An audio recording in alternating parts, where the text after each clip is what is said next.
চলেন আগে মুনাফিকের বক্তব্যটা শুনেন।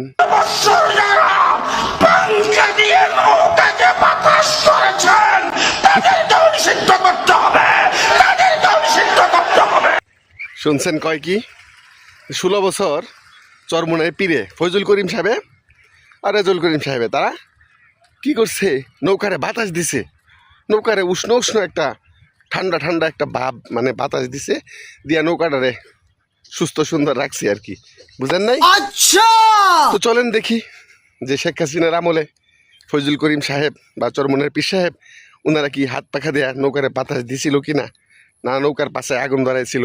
চলেন। শেখ হাসিনা সরকারকে বলবো, ভারত আপনাকে রক্ষা করতে পারবে না, আমেরিকা আপনাকে রক্ষা করতে পারবে না, রাশিয়া আপনাকে রক্ষা করতে পারবে না, আপনার পুলিশ বাহিনী আপনাকে রক্ষা করতে পারবে না, আপনার কামন বুড়ে উৎখাত করা হবে, উৎখাত করা হবে, ইসলাম বিচার হবে ইনশাআল্লাহ।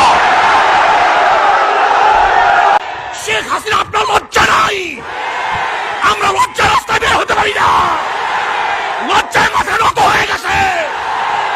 এরকম বিড়ালের মতো বাঁচতে চাই না, শিয়ালের মতো বাঁচতে চাই না, বাঘের মতো একদিন বাঁচবো। এগুলা কিন্তু শেখ হাসিনার আমলের বক্তব্য। তো শেখ হাসিনার আমলে ফজল করিম সাহেব পীর সাহেব হুজুর আমরা তো কখনো কোনো সময় দেখি নাই যে আওয়ামী লীগের সাথে আঘাত করে বা আওয়ামী লীগের পক্ষে কোনো কথা বলতে, কোনো ধরনের মিছিল মিটিং সমাবেশ করতে, এবং আওয়ামী লীগের বড় বড় আপনার নেতাদের সাথে কোনো মিটিং সমাবেশে তো তাদেরকে দেখি নাই। তো চলেন এবার দেখি এই মুনাফিক আমাদের হাসিনা বুবুর আমলে আওয়ামী লীগের পক্ষে কোনো কথা বলছে কিনা। চলেন মুনাফিকের বক্তব্যটা শুনি। গাজীপুরের ওলামায়ে কেরাম জাহাঙ্গীর ভাইয়ের কথা মনে রাখতে হবে, ঠিক? আল্লাহ ওনাকে দেশ এবং দ্বীনের খেদমত করার জন্য আল্লাহ ওনাকে প্রস্তুত করুক, সকলে বলেন আমিন। আমরা চাবো ওনার কাছে আগামী দিন এই দেশে ইসলাম প্রতিষ্ঠার জন্য জাহাঙ্গীর সাহেব একটি মুজাহিদের ভূমিকা পালন করবেন। কে কে রাজি আছেন হাত তুলে দেখান। দেখছেন কি তেলবাজি। সামনে খারাপ করে বলতে পারি, আমার এই বাংলাদেশের আওয়ামী লীগ ইসলাম বিরোধী নয়। চিন্তা করছেন কি তেলবাজি, এটা যে টাটকা একটা মুনাফিক, আর কোনো সন্দেহ আছে? হ্যাঁ, নাইলে যেই সময়টাই আপনার সকল ধরনের মতভেদ ভুলে কিছু আদর্শিক কিছু মানে আছে, অমিল আছে, সেগুলাকে ভুলে বৃহৎ স্বার্থে, ইসলামের বৃহৎ স্বার্থে, ইসলাম প্রতিষ্ঠার স্বার্থে, ইসলামিক দলকে ক্ষমতায় আনার স্বার্থে সকলে ঐক্যবদ্ধ হবে। আর সেই সময়টাতে এই কাঠমোল্লা, এই মুনাফিক, এই দালাল সে এই উম্মার মধ্যে বিভেদ সৃষ্টি করতেছে। উম্মাকে এক দলকে আরেক দলের প্রতিপক্ষ বানিয়ে এক দলকে আরেক দলের সামনে ধার করাইয়া দিচ্ছে। আসলে এটা টাটকা মুনাফিক, এটাই আসলে দালাল, এটাই উম্মতদের মধ্যে বিভিন্ন এজেন্ট থেকে টাকা খেয়ে ভাঙন ধরানোর জন্য, যেন উলামায়ে কেরাম ঐক্যবদ্ধ না হতে পারে, উলামায়ে কেরামের মধ্যে ফাটল ধরানোর জন্য এ কিন্তু বিভিন্ন মহল থেকে মোটা অঙ্কের টাকা খেয়েছে।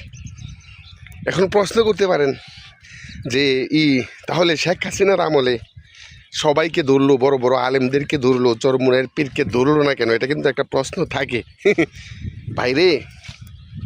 চরমুনার পীরের মানে একে ধরে, চরমুনার পীর সাহেবকে ধরা মানে বেঙ্গরুলের চাকে হাত দেওয়া, বুঝেন নাই?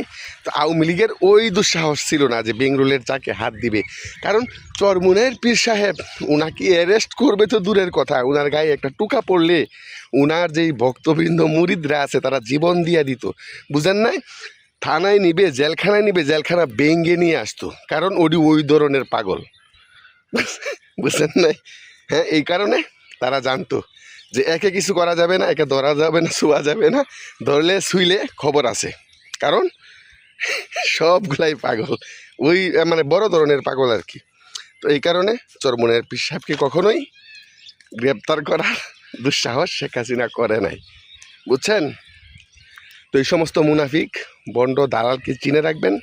এরা যত কিছুই বলুক, যতই যুক্তি পরামর্শ দিক, যতই আপনার সামনে তথ্য উপস্থাপন করুক, হ্যাঁ, এদের কথায় বিভ্রান্ত হবেন না। ঐক্যবদ্ধ থাকবেন এবং শেষ পর্যন্ত যদি উলামায়ে কেরামের মধ্যে ঐক্য না হয় তাহলে ইসলামের পক্ষে ভোট দিবেন। ভালো থাকবেন সবাই, সুস্থ থাকবেন। আসসালামু আলাইকুম রহমতুল্লাহি ওয়া বারাকাতুহু।